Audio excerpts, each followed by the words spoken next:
It's today in EVE Online, Wednesday, February 5th, 2020. I am Matterall. We've taken a couple days off for real life. A lot is happening in real life, as is in the game. EVE Online has seen a lot of interesting activity, which we're going to explore today. We're also getting past a pretty major DDoS attack that lasted about 9 days. We'll maybe talk about that a little bit too, but some of the stats will probably be recovering from so much disconnect and lag issues. So we'll see how that goes. With me right now, and you're welcome to join us if you happen to be watching us live on Twitch. You can jump into TIS Discord and join us in our channel. But right now I have with me Cable. How's it going, buddy? How are you doing? And Lichgrave. Hey. Okay, thanks guys for coming this morning. We are going to start with iHubs. Some interesting stuff going on there. I just brought up infrastructure hubs. Now these again are the, I don't know, by default they're kind of the actual SOV unit. There are the things called TCUs, territorial claim units. Those are actually the flag that your alliance would post in a given system. But the real important part of a system's defenses are the infrastructure hubs that have your active defense modifier, I believe it is. And so these things are the things that we look at to make sure of what's being taken over, what's under attack, what's under threat, and something along those lines. Not even structures are as important as iHubs. iHubs are the key to dominating a system. So we look at Quarius, right? This is not Delve, but they are neighboring systems. And those two regions, Quarius and Delve, are next to each other in the south, and they belong to the Imperium. Probably the strongest empire in the game at the moment as far as security goes. So it's a curious thing to see that Quarius has under threat, it looks like, about 8 or 9 iHubs. Now, we don't know what's going on there, but it's safe to say it's not a hostile maneuver. So this is maybe a changing of population within the same empire, because these things cannot be traded over, I believe. They have to be destroyed. Am I wrong about that? Do you guys know? Nope. You don't know, or I guess I phrased that badly. Yeah.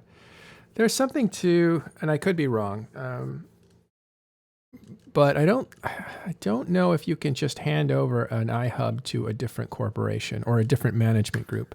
As far as I recall, iHubs will always be destroyed, and all SOV structures will be destroyed now on handover, as far as I understand. Right. So that may be what's happening here. So it would be shocking if it was a hostile act. Yeah, you can self-destruct them essentially. Yeah. I see. So I don't know if that's what's going on here, but we'll try to find out. The other thing is that the Goon Swarm have deployed. I know they call it just a special interest group, but their SIGs have deployed first to Awasa and now up to Tenal. So we'll see what happens. When a group deploys, they're noticeably weaker in their home. In other words, if you conscript,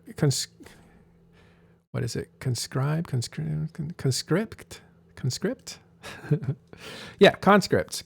If you conscript, wow, your farmers, along with your regulars, and you push them out to go on a deployment or a campaign, well, then your home is a little bit more vulnerable. Now, jump clones make that less of an issue, but jump clones get sticky and all that because of timing. When you use a jump clone, it has a cooldown of 24 hours, maybe a little bit less with skills, and that just means that you can't be everywhere all the time. But again, we don't think this is hostile. It's just probably a transition of sovereignty to a different group inside Aquarius, or a different management group. Thanks, Nix. iHub and TCUs cannot be traded. Yeah, and so that's why we assume this is what's going on here. All right, more news coming in. Let's see if I can get some visuals. As far as structures in the north,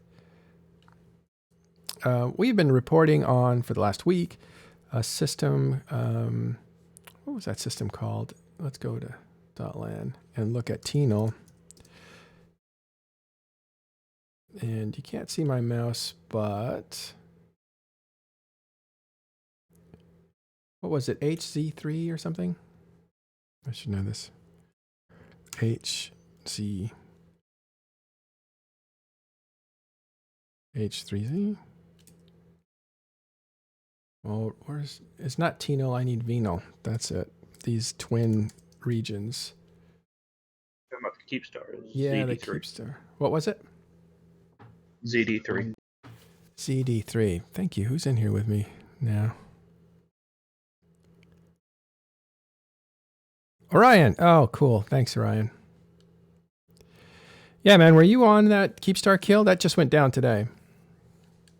I think it just went down now. You were or were not?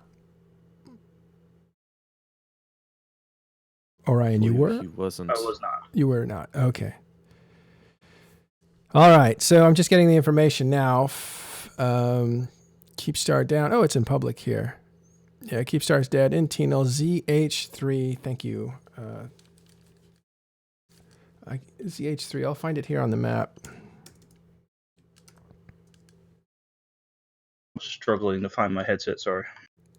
Oh, yeah, it's no problem. Yeah, you can see the whole constellation's been ripped up. Let's see. Put this back on sovereignty. Yeah. So that Keepstar is now dead. We knew it was going to die days ago. First of all, it was targeted and saved by a little sigil maybe a couple weeks ago. And but what was really impressive about that battle a few weeks ago was that Fraternity had joined PanFam and Horde and showed up and brought I want to say 40 Titans, which was a big showing. Again, it's important because Fraternity is a Chinese alliance, which means that their prime time is in the dead of night for Europe and the US. And that allows middle of the day for Europe. Oh, is it the middle of the day? That's right. That's like middle of the 10 work o'clock day until 1600 hours or so something. Middle of the night for US, middle of the work day for EU. That means in both cases you can't play very much, right? Because it's not really free time areas. So with Chinese Alliance, if it's their evening, that's their prime time. So to have Fraternity join PanFam and bolster those what we call Australian time zone numbers is a big deal. That's a shift in power. And so when that shows up against Ranger Regiment and there's a huge fight and Ranger Regiment essentially gets lucky and holds on to their iHub, well, then it's just a matter of time, I think. And that's what's happened. So a few weeks later, the iHub is attacked again. Ranger Regiment says, yeah, it's a matter of time. Let's get out of here. So they pulled out about a week ago. And that left this just a cleanup operation. So it's not exciting. It's not a huge fight.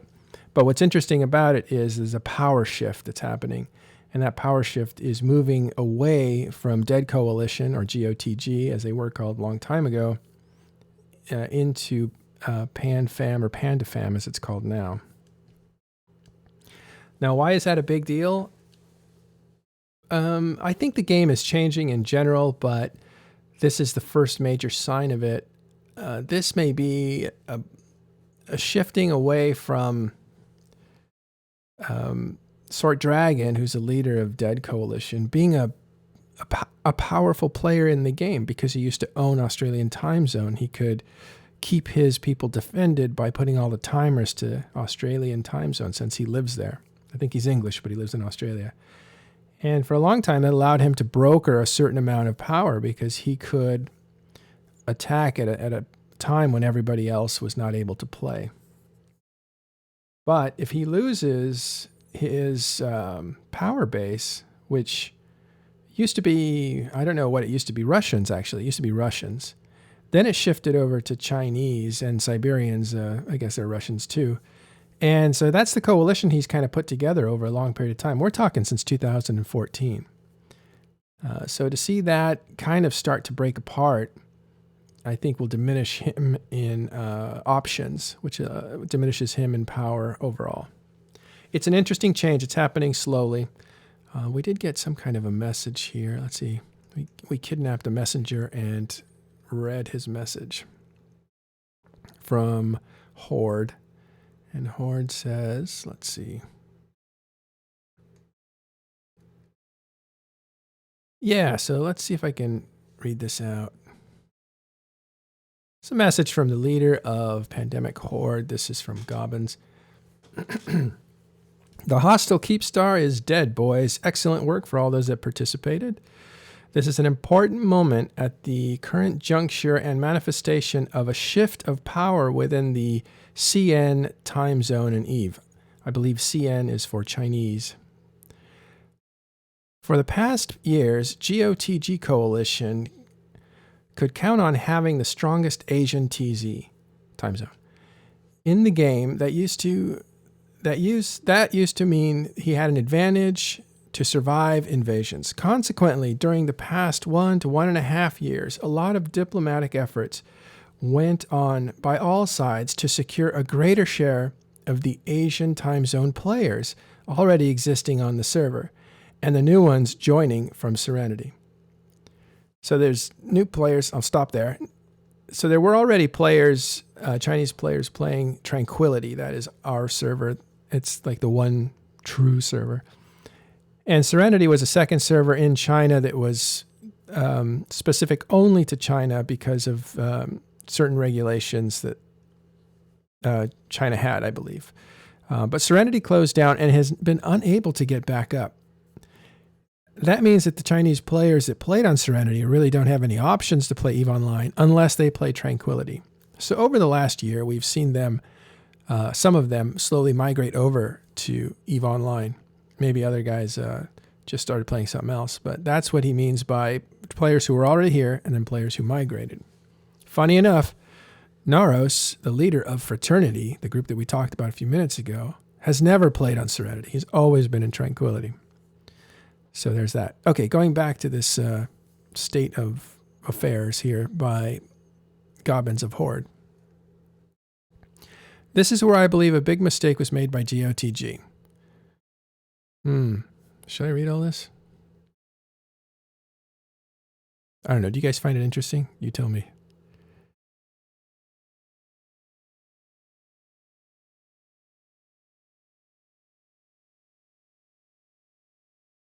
All right. I'm going to skip all that because it's really long.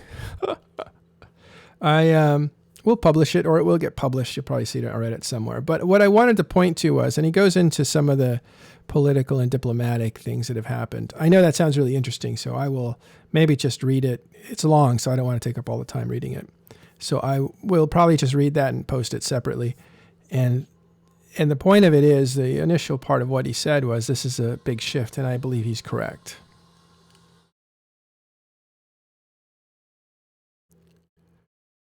Okay. All right, so some information here. Ranger Regiment did not even defend or try to time zone tank using tie-dye.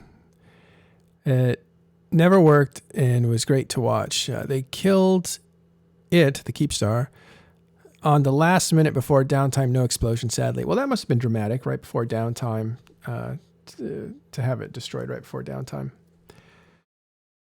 Okay, so that Keepstar is down. I think there's a major swing going on in the north with PandaFam really putting the screws to Dead Coalition. And you're seeing Goonswarm react to that because Goonswarm is a passive ally to Dead Coalition, deploy north in order to reinforce Sword Dragon and Dead Coalition. So we'll see what happens. That may become a hotter zone, but right now, momentum is on the side of PandaFam.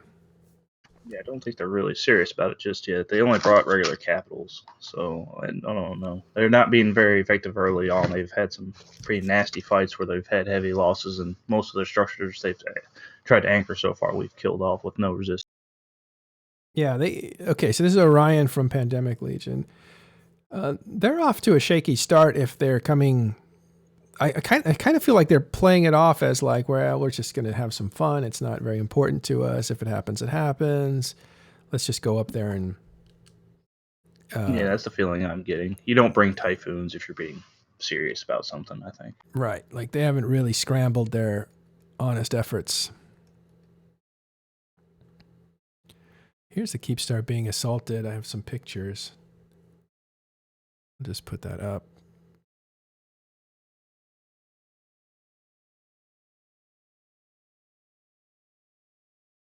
So anyway, I mean, they do. Yeah, go ahead. I was gonna say they do add a complication to it. You can't be unobservant in what you're doing because they did bring a lot of dreads and carriers with them. So you can't just bounce around if you're not in range of your own stuff. Right. Well, we'll see. We expect that area of the north to get pretty hot over the next few weeks, and this will probably go right into. I mean, it's possible. Things happen really fast nowadays in EVE Online, but we would expect normally a war to travel into FanFest, and you'd see a lot of maneuvering happening at FanFest, around FanFest time. It's funny how. See, a lot of people go to FanFest, so there's an absence usually of leadership. So then there's surprise attacks that happen. Then at FanFest, there's people who talk all the time, so there might be diplomatic relations either broken or made at FanFest. So FanFest, and it used to be Vegas, there you might see some diplomatic moves happen. But this war will probably roll into there. So we're looking for the North to get hot for a while because everybody's up there now. Every big coalition is it's probably up there. Okay, let's move on to the universe. Looking at our map, we're going to take a look at some of the hotter places. First, I'm going to start with alliance movements because there's some interesting stuff going on here. We see the destruction of this alliance here. We'll get to what it's called in a second, so we need to figure that out. But that's about 5,000 characters in this alliance. You can see it's a cliff. I mean, it's just between 4,000 and 5,000. Actually, it ticked up to about 5,000 players, and just kaboom, this thing is deleted. It's not even... Normally, you don't see this. You don't see alliances just delete. This one has changed to Eve Alliance 99009524, whatever the serial number is for that alliance, because the name has been deleted. It used to be called something else. Its call letter is still here, though, called Putin. So that makes us think that it's Russian. And then we look at the corporations, and we can see that it has the Executor Corps, and basically one major corporation that had about 4,500 characters. And that alliance has moved to Outer Hell. So this could be a name change from Konoko to Outer Hell. So let's look at them. And they're exploding on the scene. Oh, right, their ticker is called Satan. How is Satan still available as a ticker these days? Yeah, because this is born right here, founded in 2/5/2020. So it was founded today. You're seeing the birth of an alliance called Outer Hell. Outer Hell is a play, I think, on Inner Hell. Inner Hell is a Russian group that is dominating wormholes.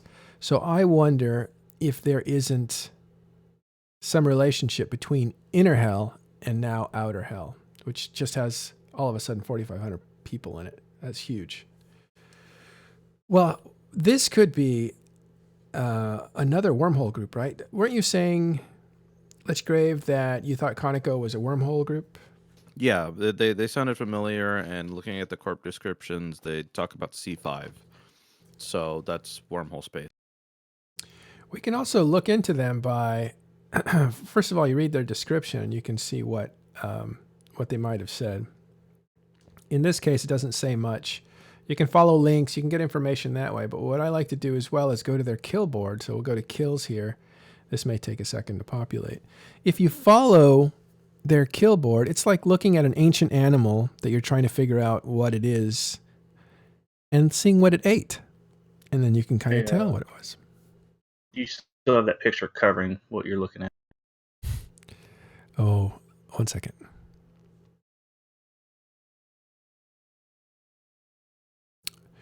I hate when I do that. Thank you for telling me. I wasn't looking at chat. I tried pinging you in Discord. I can't be pinged because I have to look at everything sits on top of everything else. It's really hard to do this show on one screen on a Mac with a mic in your face and a light blinding you. Like I really have a hard time doing this for the viewing audience as well as the listening audience. It's very difficult. They both want different things. But thank you. I appreciate the trying to save me from myself. Okay, now you can see the screen properly. So you can see we're talking about Outer Hell. We're trying to get into their kill board. That's not working. But if we go into Z kill board and just type in Outer Hell. Oh, you know what? Not Outer Hell. We want Conoco. Yeah, Conoco, and then you get a whole bunch of JSpace. Okay, so it's a wormhole group. So we'll have to find out. We have some friends in Inner Hell, so we'll ask them what's going on with there. But that was a huge, interesting change. I mean, you don't see, first of all, you don't see alliances just die, and you don't see an alliance that big just die unless there's some kind of a terrible thing that's happened to them, or in this case, a name change or a purpose change. Maybe it's just a name change. Okay, another group that's big that we talked about earlier here is called Silent Company, so we'll check them out. The Silent Company, I believe, is HiSec, and they have suffered a massive drop in players.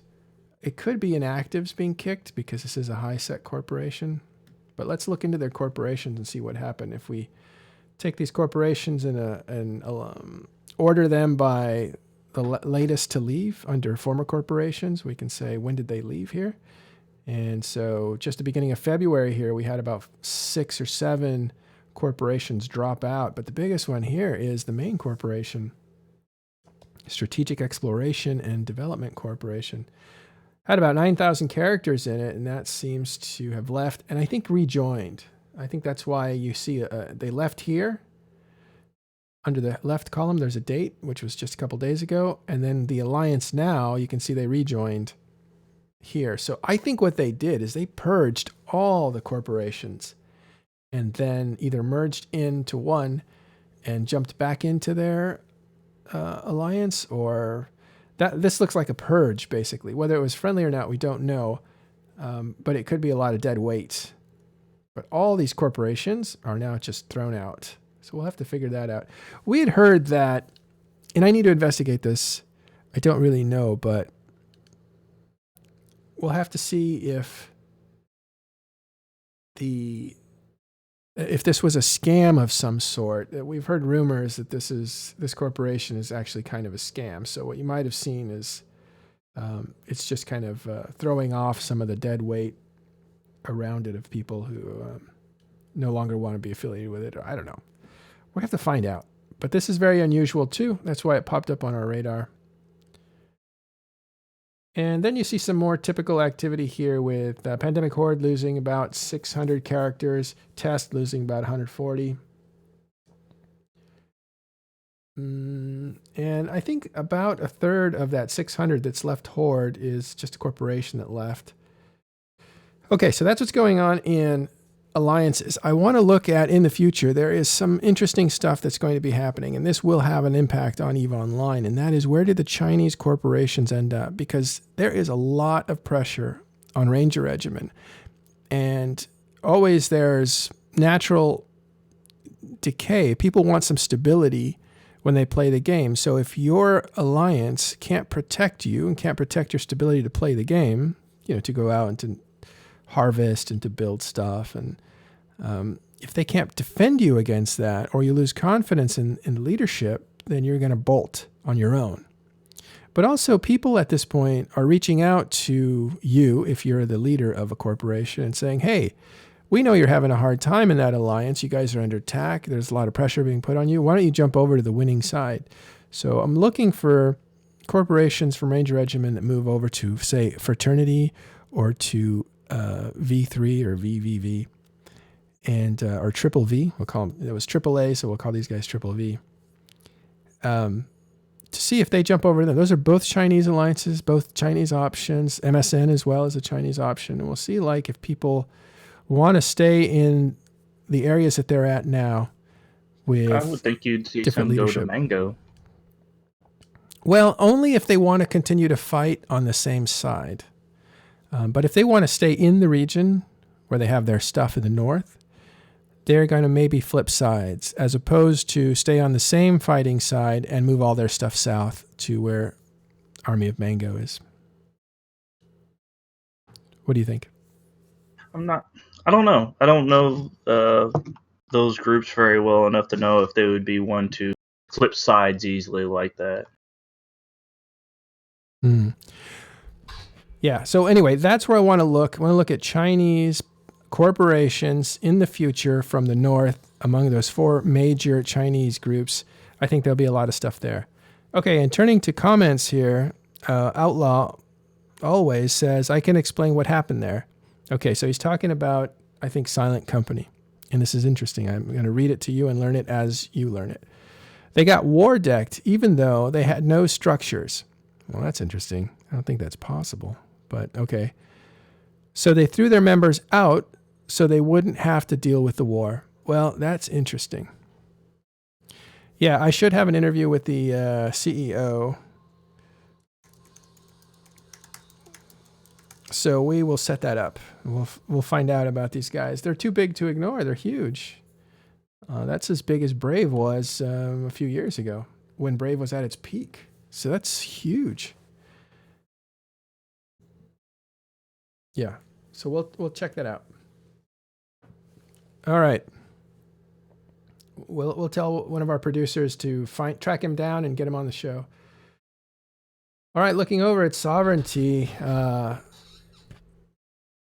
Triple V has plus 12 systems. I think they're absorbing parts of Venal, I think. And Ranger Regiment is down 16. That looks like probably the losses that are being picked up by Triple V. And I don't know who Retribution is. Let's see what Retribution's doing. This is all Veil. Retribution is... Orion, do you know Retribution? Are they in the... I'm not quite sure. We've been turning kind of a blind eye to that whole area, letting them do their thing. Okay, yeah. I think they're in this mess here in Veil of the Silent. You can see by all the colors in Veil of the Silent. There's a lot of different people at work here, different groups, and that's great. It's a little bit purposeful in that they're staying small on purpose, which is not great, but we'll take it because we like that diversity of leadership and culture for each alliance. And so there's a lot of activity, but Retribution there picked up, looks like 12 systems and lost 9. I think that's honest to goodness fighting going on there. Yeah, it's a very small group, 119 members, 4 corporations. Yeah, like that is good to see as far as Sov goes. Again, Ranger Regiment lost some space. Triple V is picking it up. I think it's going to be interesting also to see not only the Chinese players and where they actually move to settle, but who settles the north if Dead Coalition collapses, which is actually a very real possibility. Will Triple V, MSN, maybe even Fraternity end up in the north, creating a giant block up there? Or, take Fraternity out of the picture since they have OASA and drones and allies to help defend them in those areas. Maybe they're out of the picture, but if you see Triple V and MSN take up more space in the north, that might be really interesting. Because right now, PanFam is saying we don't want that area. We just want to deny it to Dead Coalition. But if there's somebody who actually wants to settle it that's on good terms with PanFam or PandaFam, that's going to be interesting. So yeah. My takeaway from all this is don't listen to block leaders because they're not ever telling you what they know. They're telling you as much as they can without predicting the future because they don't even know the future. A lot of wars that you're seeing, like Goonswarm coming up to the north saying, yeah, we're sending a SIG up there, is, it's because it's like, well, we're just going to do it and see what happens. is a mild way to figure out if they can win a war. If they can't win a war, they can just laugh it off and say, yeah, well, we were just messing around. But if they see that they're breaking the enemy, then they push all their weight forward and say, that was our plan. We, came in, we had a tip of the spear, and then the rest of the spear came through and destroyed the, you know what I mean? So they're not going to gamble on the eventuality of anything. And it's the same thing with taking over Sov. It's like, we don't want to take that Sov. We just want Sort not to have it. And then when they come in and they destroy everything, and all of a sudden there's a lot of guys that want to live there, and they're like, yeah, take it. So they may install some people in there. Who knows? It depends. But yeah, the days of we are here and we're going to go there and we're going to destroy everything in our path, and then we're going to take over their territory. Those kinds of political signals from EVE Online leadership, coalition leadership, those don't happen anymore, with the one exception of Triumvirate, which is why we were delighted to see Triumvirate say, we are going to kill FCON or die trying. That was putting the stakes on the table. And that doesn't happen much anymore. Okay, so rounding out, let's look at the systems, and maybe we can go through this quicker since the systems have been probably affected by... Well, let's see. Let's just look at this. Okay, so most violent regions, Tenal and Venal, that's up north. We know that's the Keepstar fight and the destruction of that Keepstar happened today. But that happened in the last 3 hours, it looks like. The 24-hour stats are, let's see, that's recent stats. So I think these are all 24 hours. Okay. Let me start this section over. Most violent regions in the last 24 hours for nullsec space are Tenal and Venal and the Expanse. I'm going to call it the K Expanse or something. Okay, and that is very much northern fighting that's going on up there with the Northern War. In Empire space, you have the usual, the Forge, Lone Trek, Citadel, that's all the Market Hub area. Domain and Sync Liaison, again, Market Hub areas. And then in sixth place, you have Black Rise. So it looks like LowSec is at a bit of a lull. Most violent systems, ZH3, that was Ranger Regiment's old home base, their old staging ground, and that Keepstar that was there was just destroyed. So that's what that's about. And that's also the biggest fight in the last 24 hours. Let's see if there's anything else unusual here. MTAC-O, one of the most famous systems in EVE Online, at least in recent memory. Some activity there. Tiny. Probably just a gate camp. Looking at the last 24 hours, again, you have Tenal and Venal in the top 3. But here's an interesting one. This must have been a big fight down south in Imensia. 2-0 TAC EEW. So there's a big fight there. I can actually look into that because that looks a little interesting. Imensia right now belongs to... I don't recognize this group, but let me widen out to... Hit the wrong button. Let's hit this one. There.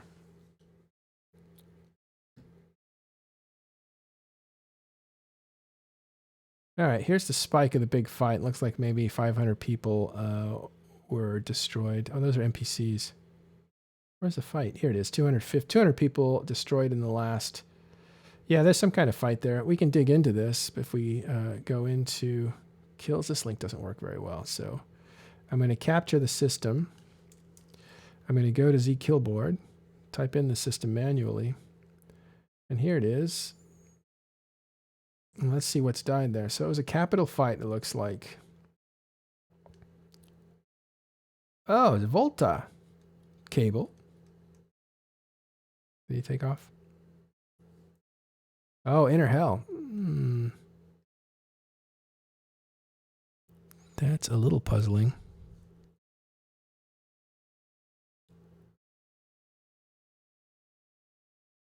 Oh, he took off, didn't he? Oh, he's gone. All right. He did. Yeah. All right. Well, we don't know what's going on, but it looks like maybe somebody came out of wormholes and attacked. I don't see any major structures here. It's probably on the second page. We're just doing a little investigative work to see what this fight was about. Ah, vindictive. Okay. Yeah, it's Brave, vindictive. Okay, might have been an attack on Brave. I don't know, but it doesn't look like it was any kind of major soft It looked push. like a gank. I think they lost several Rorquals there. I'll have to look for it and see. Yeah. I remember seeing the kills. Yeah, that's kind of what I suspect. Anyway, it's not anything serious. No, but it's a big fight. Okay, most violent systems in LowSec. Black Rise tops the list in the last 3 hours. Last 24 hours, it's Tama. That's basically the same area. That's basically the same area. They're all connected there. I don't see any major stuff. Tama's always busy, so 325 in the last, 352 ships destroyed in the last 24 hours doesn't seem like much. Aranja, this seems like a small fight. 60 ships destroyed there. That just happened. That's under 100, so it's not that big a deal. Let's just move to most violent systems in HiSec. Things look normal for HiSec as the trade systems are where people are getting ambushed the most, to the tune of 600 ships destroyed in the last 24 hours in the major trade hub of Jeddah. That is not surprising.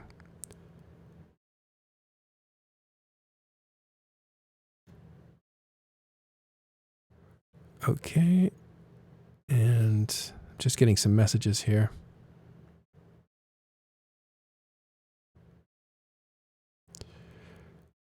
All right, thanks guys for those messages.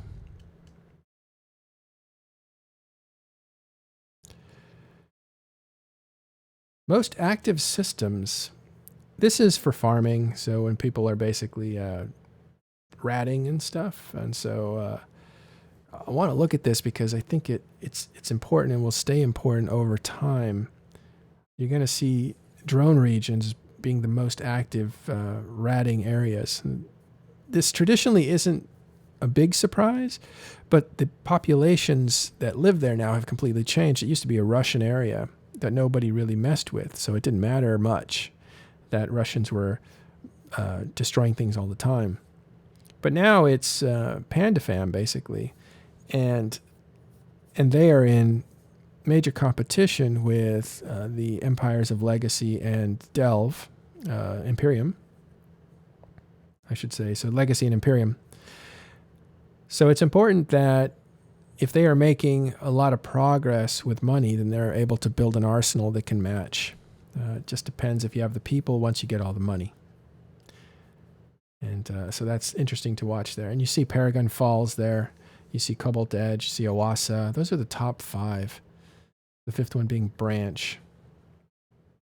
Which surprised me because Branch is kind of a hot area, or it will be. It's up there with Tino and Venal, and so you got to watch out.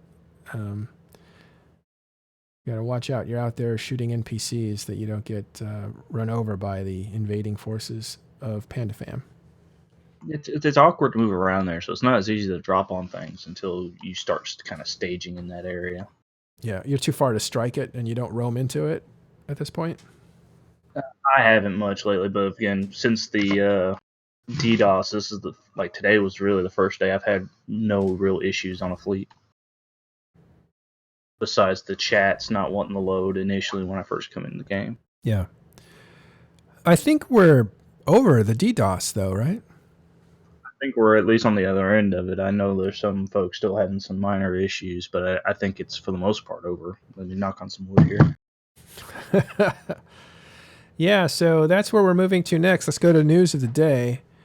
It looks to me like, let's check RE real quick, but I think the DDoS seems to be waning, so people are starting to play again. We'll see what kind of damage that did. Actually, let's look at that. For this sort of stuff, we only have one statistic we can really point to, and it's Eve Offline, the Tranquility server. And it looks like that looks like a normal wave. That's stability there for you. Let me just adjust here.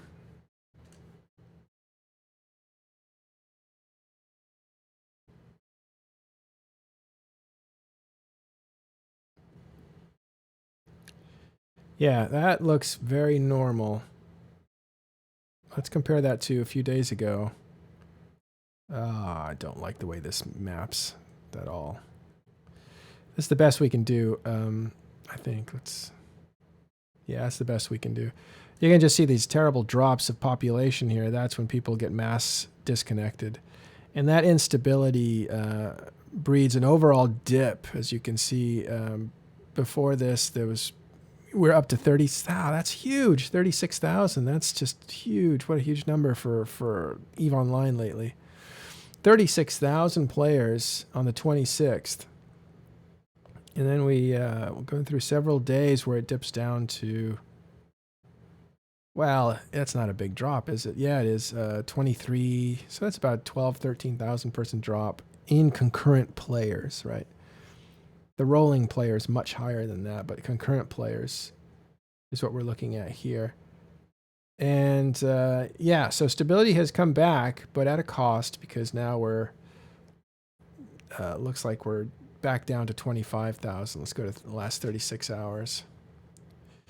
Yeah, so population is way down from what it was on the 29th.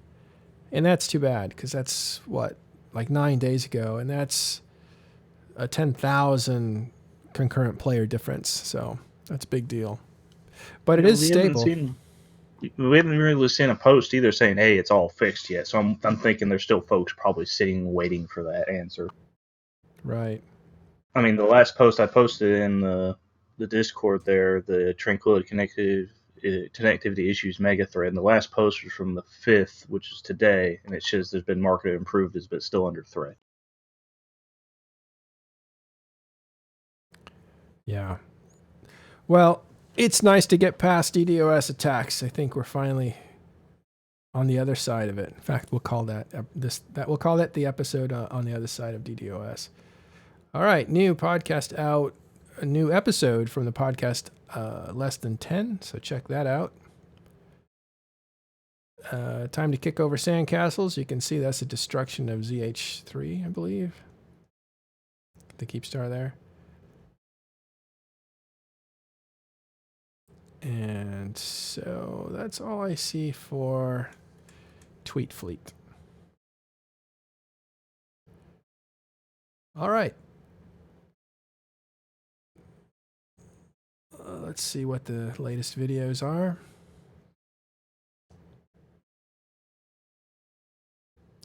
It's always a lot of Russian videos. It's very encouraging. Eve Life, Inner Hell. Yeah, these are mostly, I don't know, the videos of people playing the game or neat things they saw, but I don't see any explainers or anything. LDM episode 8. Well, that's interesting. I'll have to check that out. I think that is French. Yeah, you've seen a very large downtick in how-to videos and stuff like that. I remember when I first started playing, you couldn't pop up YouTube for Eve and not find several of them. Yeah, how to do this, how to do that. This is Drakenwolf was one I remember watching quite a bit, and then the Explorer guy, I forget his name. Not Wingspan.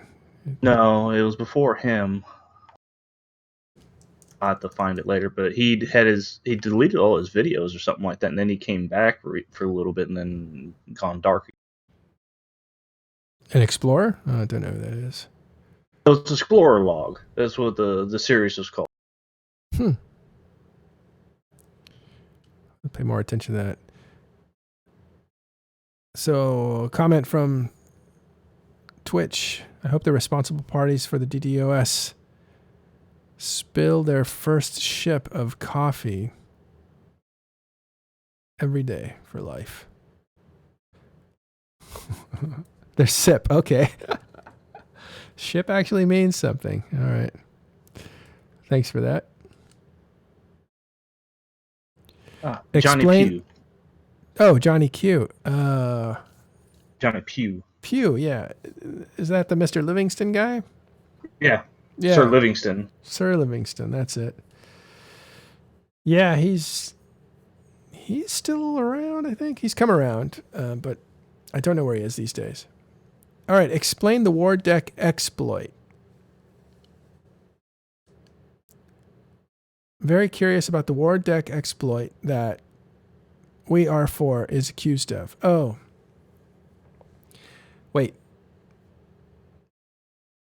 I don't know what that is. Do you guys know what that is? I'm not sure. I posted a post from the Reddit thread that I found that was kind of talking about it. It has a supposed mail from Silent Company to the members of that alliance.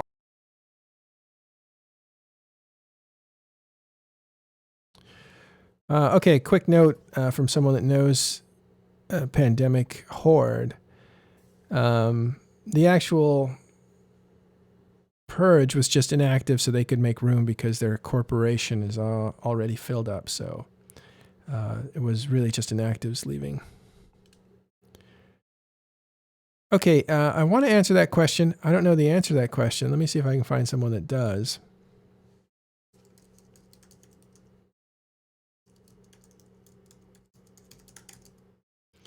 What was it? The War Deck. I think I heard this yesterday.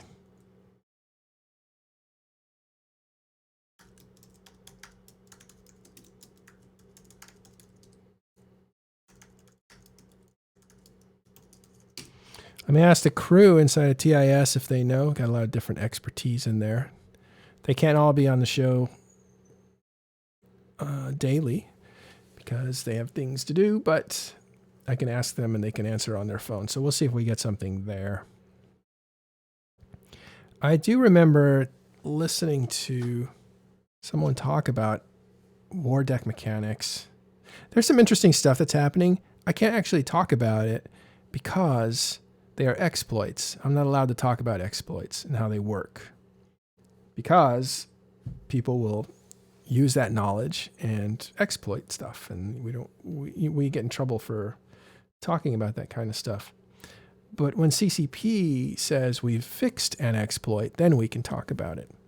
And there are some interesting things going on in the game now that the DDoS attacks reveal.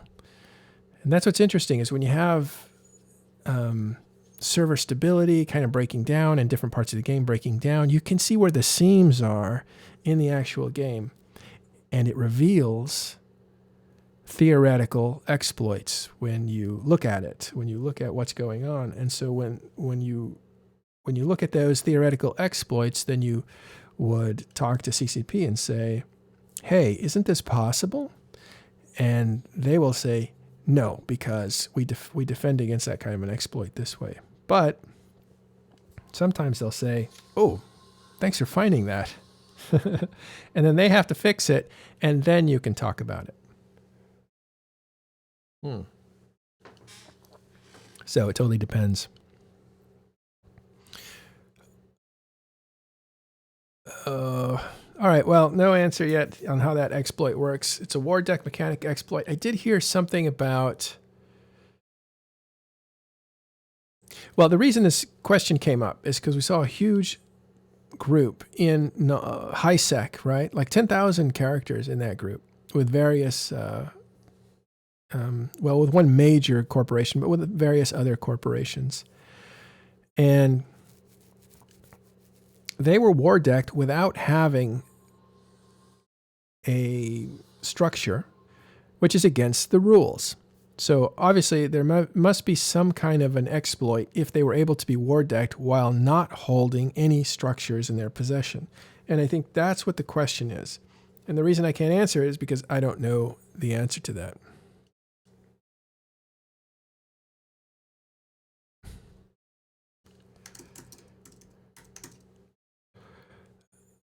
Okay, so I think that's all that we have for news today as well. I'll take one quick look. The connectivity mega thread is still there.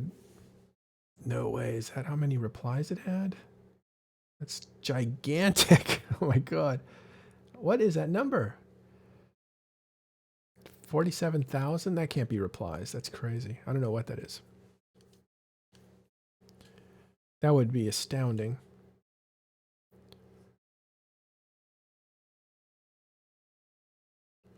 Well, let's see. How many pages does it have?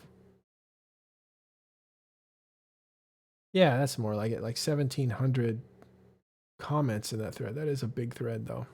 I do look how they have the time to read at the bottom of that post. Do they? I didn't see that. They do 1,681 replies with an estimated read time of 170 minutes. Yeah. I'm not going to do that, especially for a complaint thread. By the way, views, that's what I was looking at. It took a while to refresh there, but the views are nearly 48,000 views. So that's a lot of people checking in to see what people are complaining about.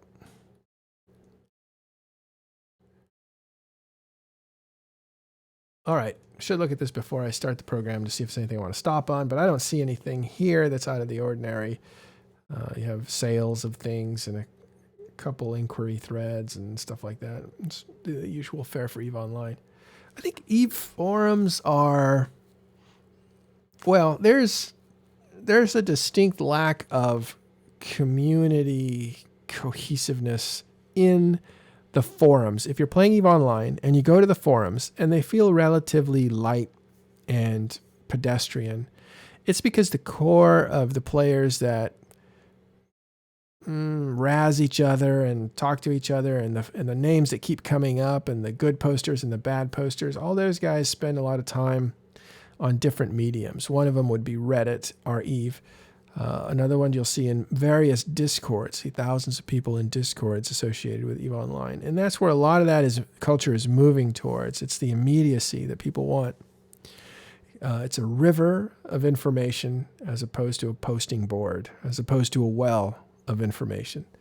That's just a sign of our times more so than what's going on with EVE Online specifically. Yeah, I don't see. I remember I used to go on there in forums all the time to read the crime and punishment area because there was just so much posting between the high sec war deckers and whatnot. It was entertaining to read, and I think that's died down quite a bit. Yeah, why is that? Was that a recent phenomenon, or is this a long time ago? I'm not sure. I've stopped following it for a while since I've moved out to Null, but again, I remember that's something I used to check all the time just for the drama and the people and the back and forth. Since a lot of the war deckers have kind of faded away, it seems, or at least the major ones, Yeah. I think it's died off. Okay, last stop today before we wrap up here in 5 minutes. We'll go to Reddit, see if there's anything there. This is where people post pictures and stuff, so you might see a lot of propaganda pictures, or beauty shots, like that's a beauty shot. That's a propaganda shot. A lot of inside jokes. I don't think it's for new players as much, but there you go. So, wow. If you understand what's going on here, there's a lot of politics. But you need to know what's going on, and a lot of people are left out of that. And that's where we hope to be your Rosetta Stone into some of the inside jokes, some of the inside knowledge, some of the episodic rivalries that go on, and help you decipher that. Like when I see, it's always nice to see New Bros achieve something together, and you see a lot of Chinese writing. That's actually probably Korean. Then you'd have to read the comments to try to understand and hope that somebody says something in there. So CVA is probably working with a Korean group like maybe, what is that? Siege Green, maybe, I don't know. I haven't read this. I don't spend a lot of time looking at that sort of stuff. I usually actually, to get my information, will have stuff surfaced to me through different people.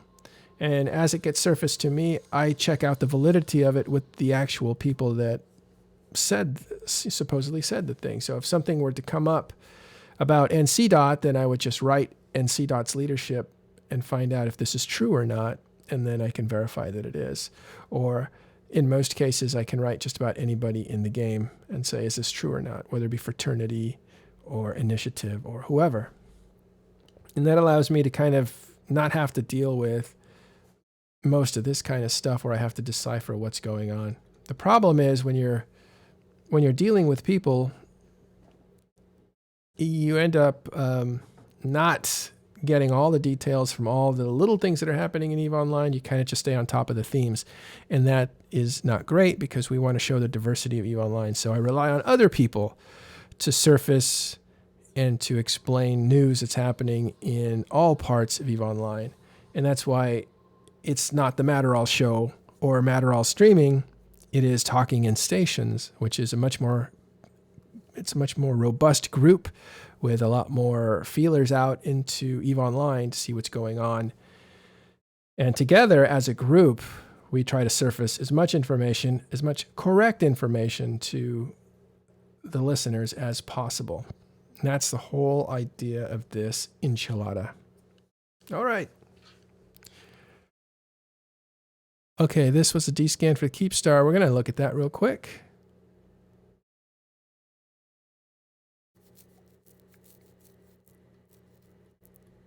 Northern Coalition, Northerners, that's the lead corporation now. I believe that's now the lead corporation in Northern Coalition. You'll remember Northern Coalition actually started with a group called Doom. Doom was awesome, and they were led by Vince Draken, right? Vince Draken is still in Northern Coalition. So he moved from Doom because Doom over time, those players left or stopped playing, whatever, and they got less and less active. So he eventually made the jump from Doom to Smell, which is Burning Napalm. Burning Napalm was a powerhouse in Northern Coalition for a long time. They had most of the capitals, and White Arrow was their leader, and he was kind of the logistics leader of the group and maintained stuff. And Vince moved over to Burn Eden for a long time.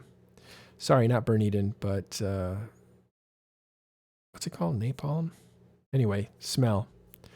And then they became inactive. And so that group actually moved out of Northern Coalition and moved to Pandemic Horde to try to rehabilitate itself. What we mean by that is when a corporation loses its leadership, but everybody's still there, they move it to a place where new leadership can babysit it for a while. And that's what Horde's doing with Smell.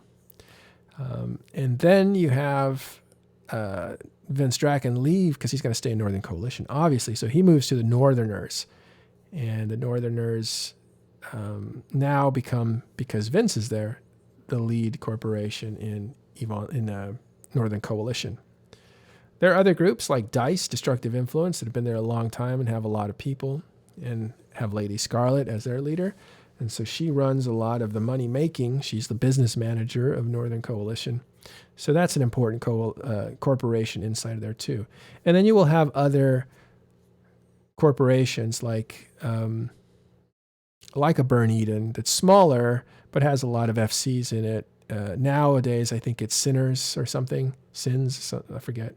And they have a lot of 3 or 4 FCs in it. And so that's kind of how a corporation is valued inside of an alliance, a big alliance. You have to have either a lot of people that show up to fight, that gives you a lot of clout. You have to have FCs that make those fights happen, that gives you a lot of clout. Or you have to be a logistics backbone of the alliance, that gives you a lot of clout. But every corporation has pretty good logistics, at least at the level of Northern Coalition, so that's a little bit less of a deciding factor and a lot, less clout. Another thing that gives you a lot of clout is, at least with the FCs, is if you have a lot of guys that know how to scan down wormholes and can constantly generate reports on where the wormholes are, that gives potential activity to the FCs, and they really appreciate that. So that corporation or players from that corporation will become very popular or important to that alliance. It's very interesting. We ought to actually talk about that sometime, Orion, like what the anatomy of an alliance is. For us, it's usefulness, and it's something we preach within the corp is, can you be useful? We try to make sure guys aren't those people who are being called out for things and just trying to be useful in some form by either being that Sino tune or that support character we need for fleets. So if we look at this, looks like Munins took out that Keepstar, so it's mostly a subcap. Oh no, here we go. Avatars, 160. These are not in the right order. But yeah, the avatars, those are Titans. You have 100 Nixes as well. A couple subcap groups, you need those in order to keep the super capitals safe. Ragnarok's 29. This is interesting. Avatars are the most popular Titan still. Here's the Erebus at about half the number in NC dot, which is interesting because I think the Erebus is a good Titan to have these days. So, yeah, interesting. So Avatar, Erebus. So the Titan fleet did come out to destroy that Keepstar. I think that is not necessary, but preferable because you don't get a chance to use those ships to kill many things. And you don't get a chance to use those ships unless you have a bunch of them all at the same time to keep them safe. You're not going to venture out in 20 Titans like you might have used to have done. It's too dangerous to do that.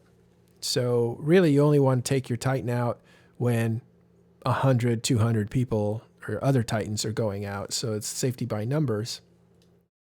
So when they come out, they kind of all come out because people get a chance to use them. Otherwise, you won't see them coming out in small groups. In Darkness and Guardians of the Galaxy's super fleet is not inconsiderable either, so you have to bring the hammer or you're getting hammered back. Right. They showed that when they surprised Snuff in one of Snuff's last battles, pretty much, and Snuff got taken to the cleaners and would have been really, really destroyed had they not been saved by some of Initiative's bombers. That was in the Blackout. That was the first major fight that we saw with Capitals in the Blackout, and it was very interesting to see that happen. I believe that's what happened. And I think Snuff was attacking Dead Coalition, thinking that Dead Coalition didn't have the bravery. I was going to say the balls, right? But they didn't have the bravery to defend their structure, and they did. And that was surprising, and Snuff got caught off guard, which is very unusual, and they took a beating for it. I mean, they were pulling off some very slick kills and getting away with a lot, so they figured they had it in hand, so just bit them in the ass. Right.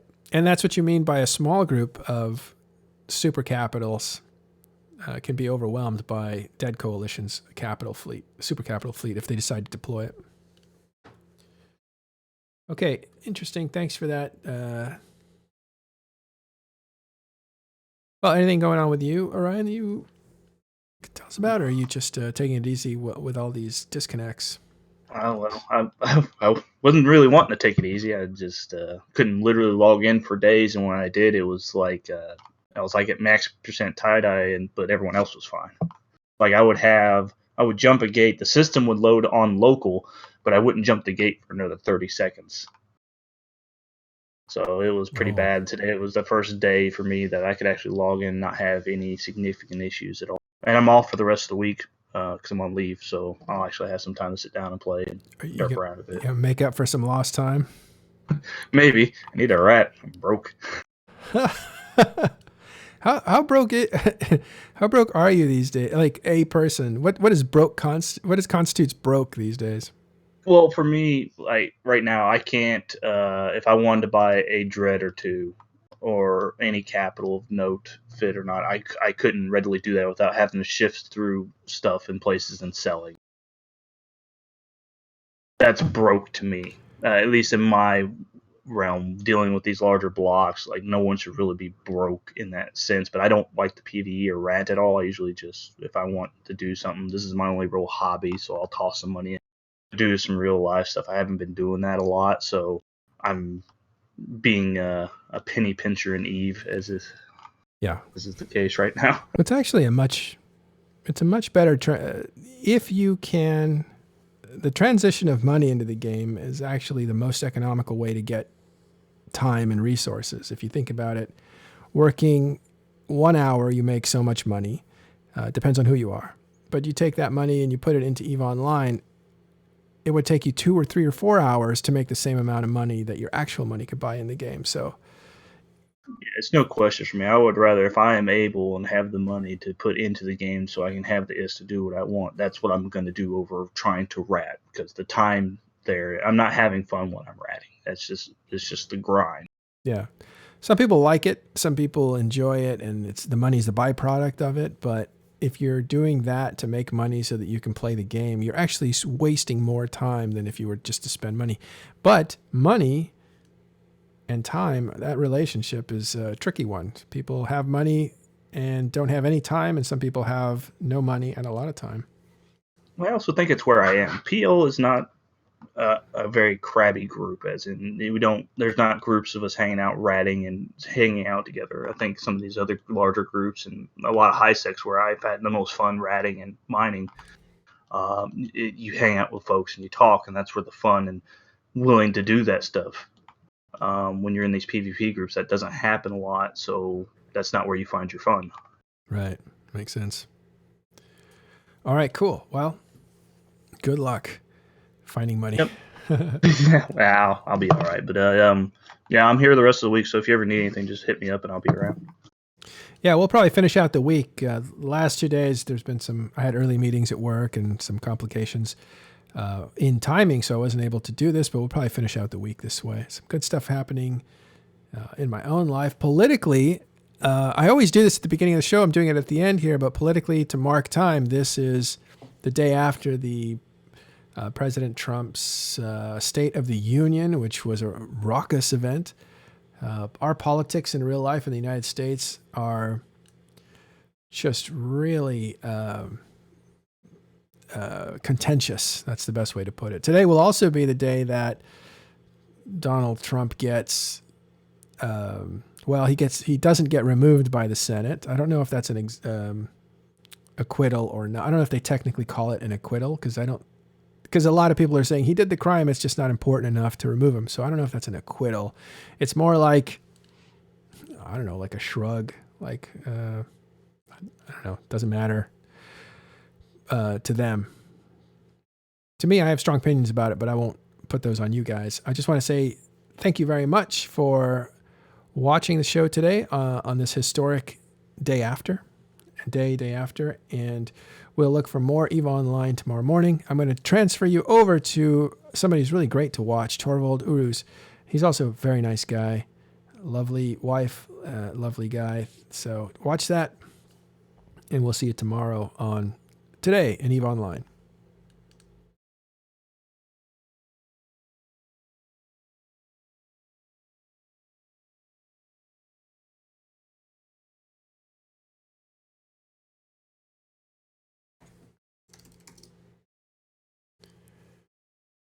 Okay, good day.